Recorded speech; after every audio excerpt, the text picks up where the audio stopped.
Hi, students. Okay. This is a sample tour package. This is a full tour package nga ako niya ginubra for students ng National University, Manila. So, when you make a tour package, proposal or quotation, it has to be very specific. Nga very specific because there are other guests nga they are very specific man sa paglantaw sa mga inclusions. Dapat ara tanan. And ang isa pagid is what? Para nga hindi na sila magpasulit-sulit pamangkot because everything is stated there already. Okay? Now, when you are making a tour package, make sure that you are not using jargons or you are not using terms or you are not using words na hindi maintindihan sa clients.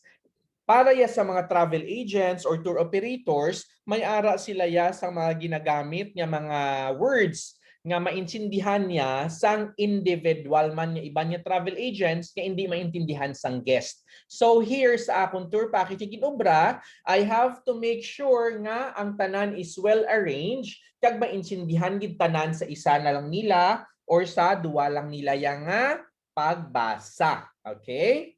Sige. So let's continue ha. I will discuss ang tour package nga ako niya ginobra because amo ini magiging pattern sang inyo man obrahon nga tour package. Okay, so number 1 is proposal 4. Okay, so ang number 1 is ang proposal para kay sino ini. So since ang nag-inform sa akon is isa ka professor, ginbutangan ko na lang nga proposal for National University in Manila. Ano ang course sa mga student? BS Tourism Management. Number of students, 80 packs. Okay, so 80 students, ini 80 adults. But usually, ginagamit natin ang packs. Okay, PAX stands for passenger. Number of professors, 4 packs. Travel date, December 1 to 3rd, 2021. Destination, Rojas City and Capiz Province. And then, ang ilang proposed budget is 15,000 per student plus 4 FOC. Ang FOC is ang free of charge. So, kung apat ang imong FOC and you have 80 student, that means that for every 20 paying student, may isa ka professor ako nga free nga ihatag. Okay? So, may isa ako ka free nga tour for professor.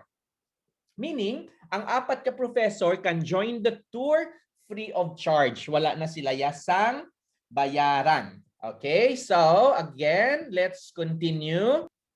So diri, sa ilang inclusions lang tawo naton because ang ilang travel date is December 1 to 3rd, 2021. That would be sa ilang inclusions is ang 2 nights accommodation at Sitio Uno Hotel or San Antonio Resort Beachfront, combination of twin, triple, or quadruple sharing. By the way, ang budget gali, the proposed budget, ang tour package nga ni, ako nga ginbay sa ila budget. So diin ako nagkuha sang 15,000. Nag-ask ako sa ila, ma'am, how much ang inyo budget for student? Hambali, sir, maximum of 15,000. Since maximum of 15,000, gin-maximize ko man ang akon nga proposal based sa ila budget which is 15,000.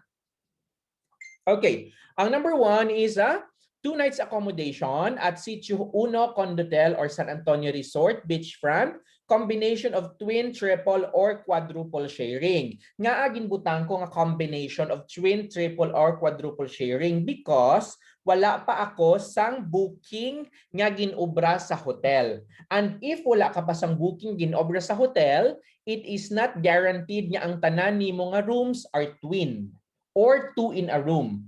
It's not even guaranteed nga ang imo nga hotel room nga makuha are all triple or all quadruple. That's why gin-mix ko lang siya. By this, intindihan nga daan niya sang guest niya pwede nga ang iban will be 2 in a room Ang iban will be 3 in a room, ang iban 4 in a room. But considering ang akon niya ang akon clients are all students, instead niya ako ang maghambal sa ilang, okay, amo gid ni ako gid bala sa ilang ang maghambal nga okay, dapat amo ni kamuha twin or triple, sila anay una ko papilion, I will give them option. Okay, sino ang ma-2 in a room? Sino ang ma-triple? Sino ang ma-quadruple? For sure may ara gid na. And then ang remaining nga mga students nga wala sang partner or wala sang room, then that's the time that we will have to make some adjustment. Okay? Number 2, round trip airline ticket. Okay, so round trip, that would mean Manila to Rojas to Manila. Round trip airline ticket via Philippine Airlines, Cebu Pacific, or AirAsia. Notice I did not use PR, 5J, or Z2 nga airline code because ma-confuse pa ang guest, mamangkot pa na sila. Ano ina, hindi kami kabalo, that's why ginbutangan na lang nakon sang pangalan gid sang airline. Okay? So, PAL, Cebu Pacific, or AirAsia. Okay? So, amo sini ang aton nga tour package. Okay? And then, ang gin-note ko di, ang final airline option will depend on the seat availability that can accommodate for 84 packs. Since no booking has been made yet, wala pa ako sa ila nag-confirm kung ma-Philippine Airlines gid sila or ma-Cebu Pacific or ma-AirAsia. Nga depende pa ina sa available nga seat sa airline kung ano ang akon pwede makuha. Okay?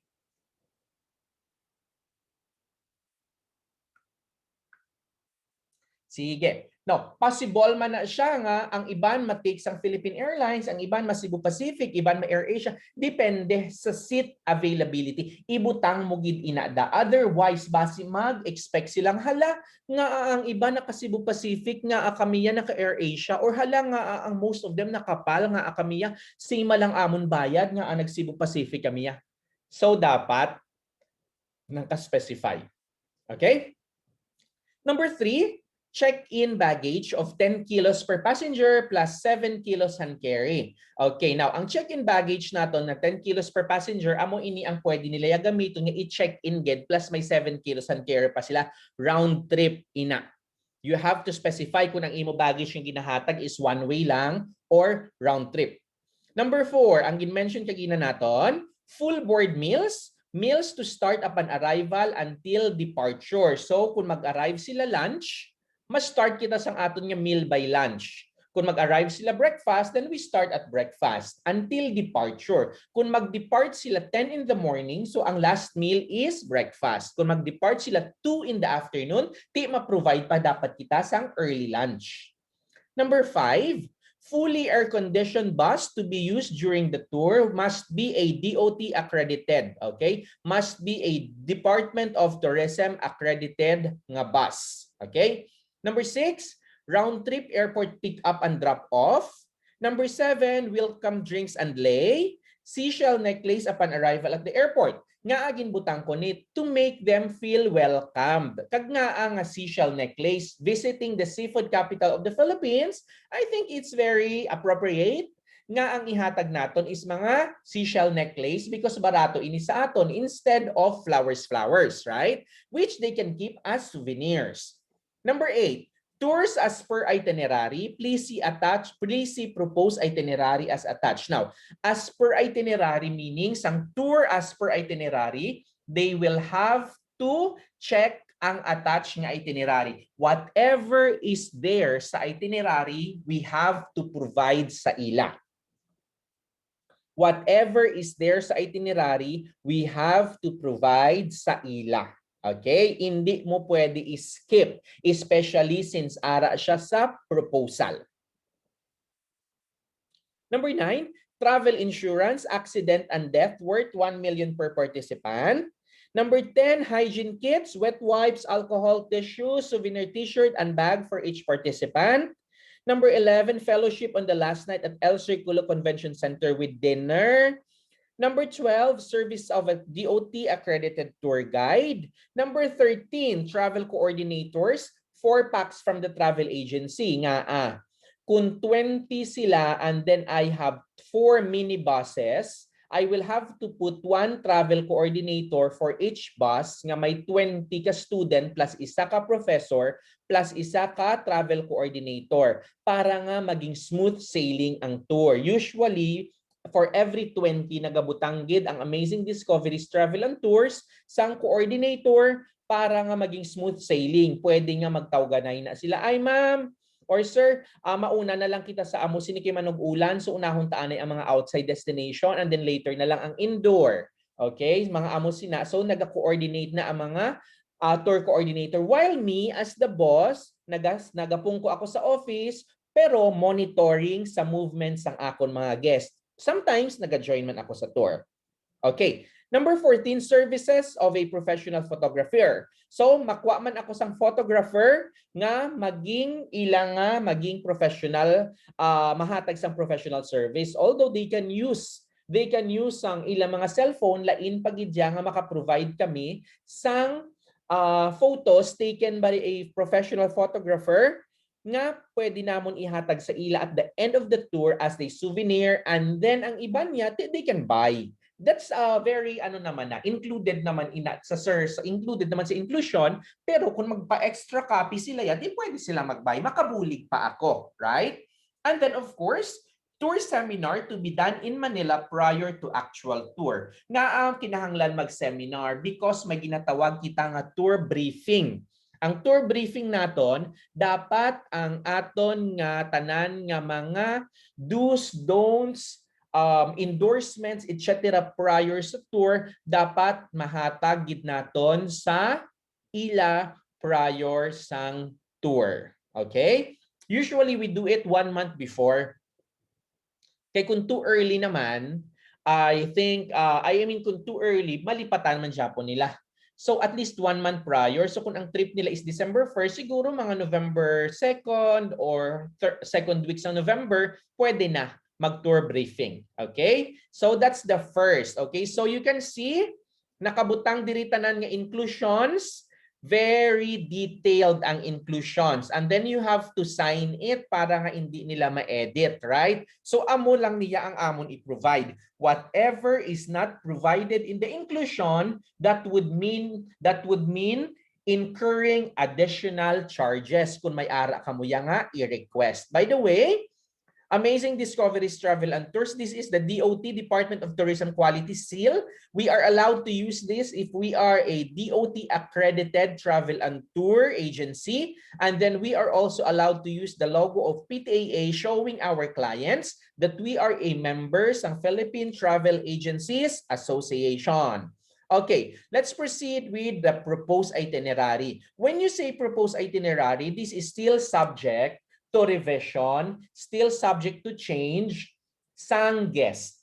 May ara da sila pwedeng ipakuha, may ara pwedeng ipadugang, depende sa inyong agreement. You may add, you may not add, depende. Kung example, mag-add ikaw, pero that would mean additional charges, so pwede mo na i-open sa imo guest nga, ay sir, may add-on lang kami ha.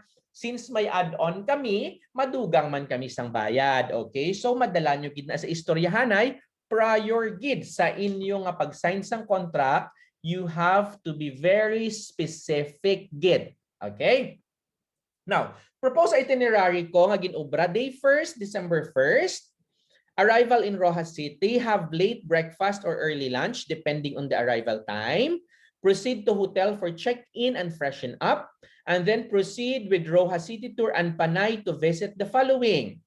Okay, so Panublion Museum, Santa Monica Church in Panay, Sacred Heart of Jesus Monument at Pueblo de Panay Complex, Capiz Provincial Park, Baybay and Dumulog Market, Banica Dried Fish Market, meet and greet with Mayor and or Governor plus Tourism Officer of Capiz, Immaculate Conception Metropolitan Cathedral, Spango Pasalubong Center, lunch at Palina Floating Restaurant with River Tour. Okay, so amo sina ang ilang first itinerary. Ang mag-end na pagkatapos with the dinner. Usually, ang itinerary ibutang mo lang dira, be very specific lang because i-expound mo lang na or elaborate mo lang na or i-explain mo lang na sa ilang tour coordinator or sa ilang lead tour guest kung ano ang mga kaladtuan, ano ang makita. Because if you are going to put everything dira, damo-damo kagid nga quotation nga ibutang which is daw kalaw ay nabasahon too many. So at least 3 pages, 2 pages is fine. Okay? December 2nd, after breakfast, pick up from hotel and proceed to Cuartero Capiz. Visit Capiz Ecological Park and Cultural Village to visit and experience the following. Okay, so traditional games, dance, experience of Bordon, Loa, Harana, experience do-it-yourself native delicacies, actual interaction with Panay Bukidnon or the indigenous people of Capiz, have lunch in Capiz Ecological Park, back to Rojas City to freshen up, proceed to El Circulo Convention Center for fellowship and dinner, and then back to hotel, lights off.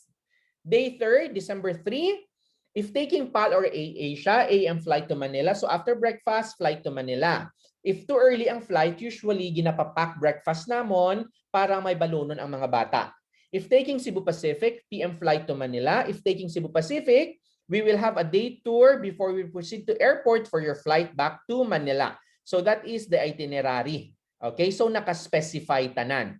And then the third is the important endorsement. Okay, number 1, no booking has been made yet, meaning this is just a quotation. Wala pa ako sang ginbook sa hotel, wala pa ako ginbook sa airline.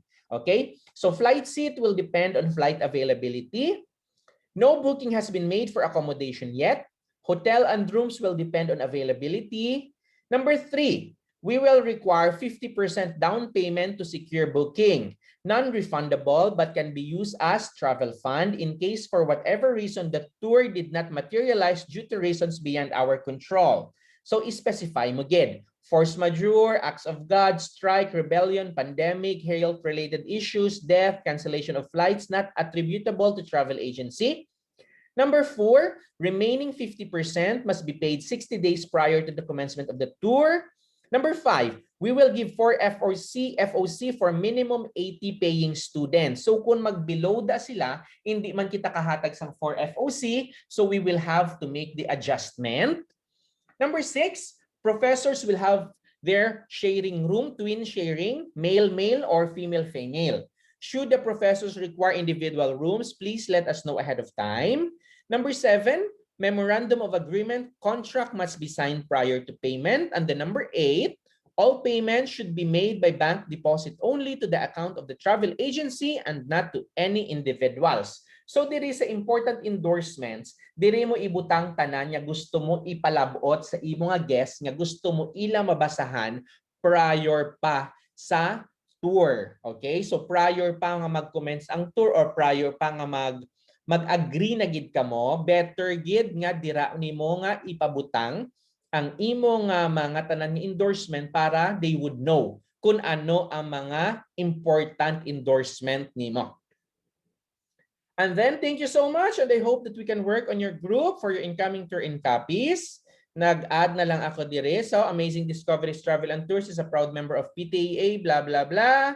So, usually, amo sini mag-draft kita sang tour package, my dear students. So, kamo mismo, once ma-familiarize ninyo ang tour package, we will be drafting a tour package, isa ka international, isa ka domestic, and then after, we are going to do the marketing for the actual tour package nga inyo ginobra. Amo ini ang inyo nga magiging output in for the final. So in lieu of final exam, you will have an actual output nga ihatag sa akon and you will be graded based on the tour package that you have made.